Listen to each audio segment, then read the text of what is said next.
మెడ్ plus లో అదే medicine అదే క్వాలిటీ, మార్కెటింగ్ డిస్ట్రిబ్యూషన్ ఇంకోటి అంటూ వీళ్ళకి అదనపు ఛార్జీలు ఉండవు. అందువల్లే 50 to 80% డిస్కౌంట్ లో మనకు అందిస్తున్నారు. డాక్టర్ గారు, సాధారణంగా మనకు అంటే వైద్యం అభివృద్ధి చెందిన కొద్దీ సో మనకు నానటాలజీ మోర్టాలిటీ రేటు తగ్గుతూ వస్తుంది. ఇప్పుడు 1000 మంది పిల్లల్లో 19 మంది మాత్రమే మృత్యువాత పడుతున్నారు. సో ఇది ప్రపంచవ్యాప్తంగా ఈ రేట్ ఏ రకంగా ఉంది? ఈ గణనీయమైన ప్రగతికి కారణాలు ఏంటి? సో దీంతో పాటు ముఖ్యంగా ఏంటంటే ఇప్పటికి కూడా 50% ఆఫ్ డెత్స్ అనేది ఫస్ట్ 7 daysలో జరుగుతున్నాయని చెప్పేసి మనకు గణాంకాలు చెప్తున్నాయి. ఈ నేపథ్యంలో హాస్పిటల్ నుంచి ఇంటికి వచ్చినప్పుడు కానీ ఇప్పటికీ అంటే ప్రైమరీ కేర్ సెంటర్లో కానీ సో ఎక్కడైనా జరిగినప్పుడు ఇంటికి వచ్చినప్పుడు తల్లిదండ్రులు కానీ లేదా వాళ్ళ గ్రాండ్ పేరెంట్స్ కానీ చేసే అతిపెద్ద తప్పులేంటి? మొదటి పార్ట్ మీ ప్రశ్నలో ఏంటి అంటే ఏమేమి కారణమయ్యాయి ఈ గణనీయంగా మనకి న్యూనటల్ డెత్స్ తగ్గడానికి? Okay, so definitely health care facilities మనకి రూరల్లో కూడా పెరిగాయి. ఓకే, సో దానివల్ల ఏమైంది, ఇన్స్టిట్యూషనల్ డెలివరీస్ అంటాం, అంటే హాస్పిటల్కి వచ్చి డెలివరీ కావడం అనేది డెఫినెట్లీ ఇప్పుడు 90% కన్నా ఎక్కువే ఉంది. ఏదో 2-3% మాత్రమే హోమ్ డెలివరీస్ ఇవి అవుతున్నాయి, లేకపోతే ఏదైనా పెరిఫెరల్ సెంటర్స్లో అవుతున్నాయి. సో ఇన్స్టిట్యూషనల్ డెలివరీస్ డెఫినెట్లీ మనకి ఈ న్యూనటల్ డెత్స్ తగ్గడానికి ఉపయోగపడ్డాయి. అదే కాకుండా మనకి ఇప్పుడు availability of a good obstetrician, కొద్దిగా నాలెడ్జ్ ఉన్న పెడియాట్రిషియన్స్ వీళ్ళు కూడాను మనకి పెరిఫెరీలో అవైలబిలిటీ ఉన్నారు. సో మనకి యూజువల్గా కారణాలు తీసుకుంటే డెత్స్కి ఒకటి ప్రిమెచ్యూరిటీ రిలేటెడ్ డెత్స్, రెండొకటి బర్త్ రిలేటెడ్ కాంప్లికేషన్స్. అంటే మనకి బర్త్ అయ్యేటప్పుడు కొన్ని బేబీస్ సరిగ్గా క్రై చేయకపోవడము, వాళ్ళకి ఇమ్మీడియట్ కేర్ సరిగ్గా మనం ప్రొవైడ్ చేయకపోవడము, అది సెకండ్ కారణం. మూడో కారణము ఏదైనా ఇన్ఫెక్షన్స్, బ్రీతింగ్ డిఫికల్టీస్ ఉంటాయి. నాలుగో కారణము మిగతావన్నీ జెనెటిక్స్, కొన్ని ఏదైనా మాల్ఫార్మేషన్స్, వీటి వల్ల కారణాలు ఉంటాయి. సో ఎస్పెషల్లీ ఈ బర్త్ రిలేటెడ్ కాంప్లికేషన్స్ ఏవైతే ఉన్నాయో, అంటే సరిగ్గా క్రై చేయకపోవడం వల్ల ప్లస్ డ్యూరింగ్ ద బర్తింగ్ ప్రాసెస్లో ఏదో కాంప్లికేషన్ కావడం వల్ల ఇవి చాలా వరకు తగ్గిపోయాయి. ఇప్పుడు ఇంతకుముందు మీకు గుర్తుంటే ఉమ్మినీరు తాగినారని, మోషన్ తాగినారని ఇవి మనకి చాలా ఎక్కువగా వినేవాళ్ళం. ఇప్పుడు అవి చాలా తగ్గిపోయాయి మనకి. అదే కాకుండా మదర్కి ఇన్ఫెక్షన్ వచ్చింది, బేబీకి కూడా ఇన్ఫెక్షన్ పాకింది, దానివల్ల కూడా బేబీస్ డెత్స్ అయినాయని ఈ టైప్ కాంప్లికేషన్స్ మనకి చాలా తగ్గాయి. అవే కాకుండా గవర్నమెంట్ ఇనిషియేటివ్స్ కొన్ని చాలా బాగా ఉన్నాయి, especially special new born care units. ఇవి ప్రతి డిస్ట్రిక్ట్ హాస్పిటల్స్లోనూ, కొన్ని చోట్లయితే కమ్యూనిటీ హెల్త్ సెంటర్స్లో కూడాను మనకి స్టార్ట్ అయిపోయాయి. సో కనీసం 12 beds ఉన్న యూనిట్స్ మనకి స్టార్ట్ అయ్యాయి. సో వీటిలో ఏంటంటే at least 1800 grams and above babies survival చాలా బాగా పెరిగింది మనకి. సో ఇవన్నీ కూడాను low birth weight babies survival ఇవన్నీ పెరగడం వల్ల మనకి న్యూనటల్ మార్టాలిటీ అనేది చాలా తగ్గింది. ఎస్పెషల్లీ మీరు చూస్తే ఇప్పుడు కేరళ <10 ఎందుకు వాళ్ళకి యాంటీనేటల్గా కూడాను మంచిగా, అంటే ప్రెగ్నెన్సీ గర్భధారణ సమయం నుంచి డెలివరీ వరకు కూడాను ప్రాపర్గా సోషల్ మెకానిజమ్స్ కూడా డెవలప్ చేశారు వాళ్ళు. అదే కాకుండా బర్తింగ్ ఆల్మోస్ట్ 100% ఇన్స్టిట్యూషనల్ డెలివరీస్, తర్వాత కూడా బర్త్ తర్వాత కాంప్లికేషన్స్ ఏమన్నా బేబీకి వస్తే కూడా టేక్ కేర్ చేసుకోవడానికి సువిధ మనకి మంచిగానే ఉంది. ఇవన్నీ ఎందుకంటే చెప్పండి, main women education and empowerment.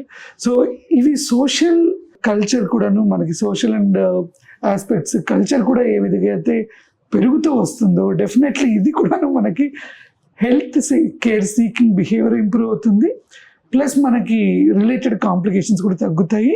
Definitely ఇది చాలా మనం ముందుకు వెళ్తున్నాము, కానీ ఇంకా చేయాల్సింది చాలా ఉంది. సో అది మనం చూసుకో. సెకండ్ పార్ట్ మీరు అడిగింది, మొదటి 1 week క్రూషియల్ పీరియడ్. సో మనం ఆలోచించాల్సింది ఏంటంటే, మనం ఫస్ట్ ఎగ్జైట్ అయిపోతాం, అరే బేబీ పుట్టింది, మన ఫ్యామిలీలో కొత్త మెంబర్ వచ్చారు, అందరిదే. కానీ తను ఎక్కడి నుంచి వచ్చాడు, he's almost like a alien for this environment. అంటే ఆ బేబీ ఏదైతే లోపల ఉన్నిందో ఊంబ్లో, ఒక వాటర్ ఎన్విరాన్మెంట్లో, ఒక టెంపరేచర్లో, ఒక డిఫరెంట్ టైప్ ఆఫ్ ఫీడింగ్, ఒక డిఫరెంట్ టైప్ ఆఫ్ బ్రీతింగ్కి అలవాట్లో ఉన్న బేబీ ఒక్కసారిగా మన న్యాచురల్ ఎన్విరాన్మెంట్కి వచ్చినప్పుడు తనకది ఏలియన్ ఎన్విరాన్మెంట్. ఆ ఎన్విరాన్మెంట్ తను కంప్లీట్గా అడాప్ట్ అయ్యేంత వరకు మనము చాలా కేర్ఫుల్గా ఉండాలి. ఏమేమి ప్రాబ్లమ్స్ కావచ్చు, ఒకటి లోపల ఉన్నప్పుడు కడుపులో మదర్ టెంపరేచర్ ఏదైతే ఉందో తనని అది నార్మల్ టెంపరేచర్గా ప్రొటెక్ట్ చేస్తుంది. ఒక్కసారిగా 37 టెంపరేచర్ మన నార్మల్ టెంపరేచర్ని మనం రూమ్ టెంపరేచర్కి 26, 27కి వచ్చేసరికి అది తనకి ఊటీ కొడైకెనాల్ పోయినట్లు లెక్క, లేకపోతే ఏదో హిమాలయస్లో ఉన్నట్లు లెక్క తనకి రిలేటివ్గా టెంపరేచర్. మనం ఇప్పుడు 27 నుంచి అక్కడికి 18కి వెళ్ళేసరికి మనకి చాలా చల్లగా అవుతుంది. సేమ్ థింగ్ బేబీ కూడా అవుతుంది. సో ఈ టెంపరేచర్ అడాప్టేషన్ చాలా ఇంపార్టెంట్. సో మనం అందుకనే మదర్ ఇన్ఫాంట్ బాండింగ్, రూమింగ్ అని అంటాం. అంటే మదర్ పక్కన పడుకోబెట్టడము, mother skin to skin contact పెట్టడం వల్ల వార్మ్త్ అనేది బాగా ప్రొవైడ్ చేయగలం. సెకండ్ థింగ్ ఏంటంటే ప్రాపర్గా ఫీడింగ్ ఇవ్వడం. ఓకే, సో మనం అపోహలకి పోయి ఇనిషియల్ ఫీడ్స్ మంచిది కాదు, వేరే ఫీడ్ ఇవ్వాలి, ఇవన్నీ చేయకుండా మదర్తోనే బ్రెస్ట్ ఫీడింగ్ మంచిగా మనం ఎస్టాబ్లిష్ చేయగలిగితే అది ఒకటి మంచిగా చూడొచ్చు. థర్డ్ థింగ్, కొన్ని కస్టమ్స్ ఉన్నాయి మన దాంట్లో, కొన్ని మంచివే ఉండిండొచ్చు. అప్పటికి వాతావరణానికి సంబంధించి అప్పుడున్న సిచ్యువేషన్ని బట్టి అవన్నీ ఉండిండొచ్చు.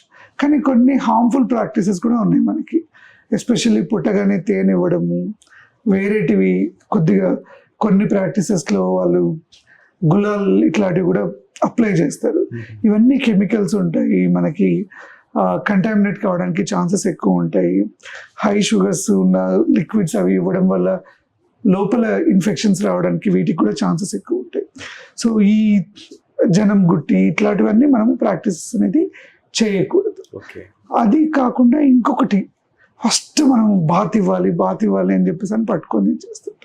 సో అది కూడా మనం we should try to post phone it. So ఏదైనా సరే సింపుల్గా ఉంటే జస్ట్ స్పంజ్ బాతింగ్ అవి చేస్తే చాలు, అంతేగాని కంప్లీట్గా రగడ్ చేయడం ఇవి చేయకూడదు. ఎందుకంటే స్కిన్ కూడా చాలా థిన్గా ఉంటుంది.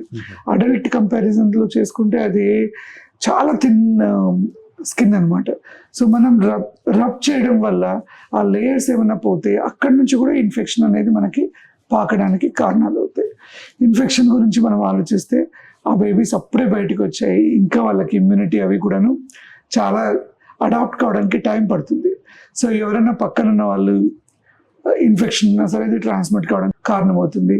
మనం వాడే క్లాత్స్ కానీ, మనం వాడే ఎన్విరాన్మెంట్లో ఉన్న మిగతా థింగ్స్ లైక్ వాటర్ కానీ తనకి ఏదైతే వాడుతున్నామో అవి ఏమైనా కంటామినేట్ అయినా సరే ఈజీగా ఇన్ఫెక్షన్గా పాకడానికి ఉంటుంది. మీరు ఆలోచిస్తే కొంతమంది అంబిలికస్ మీద కూడా ఏదో పౌడర్ వేయడము, ఆయిల్ పోయడం ఇవన్నీ చేస్తారు. వాటి వల్ల కూడా ప్రాబ్లం అవుతుంది. ముక్కులో కానీ చెవుల్లో ఆయిల్ వేయడము అవన్నీ మళ్ళీ వేరే కాంప్లికేషన్స్ రావడానికి కారణాలు అవుతాయి. సో ఇవన్నీ కొద్దిగా harmful practices. We should not use it అనమాట.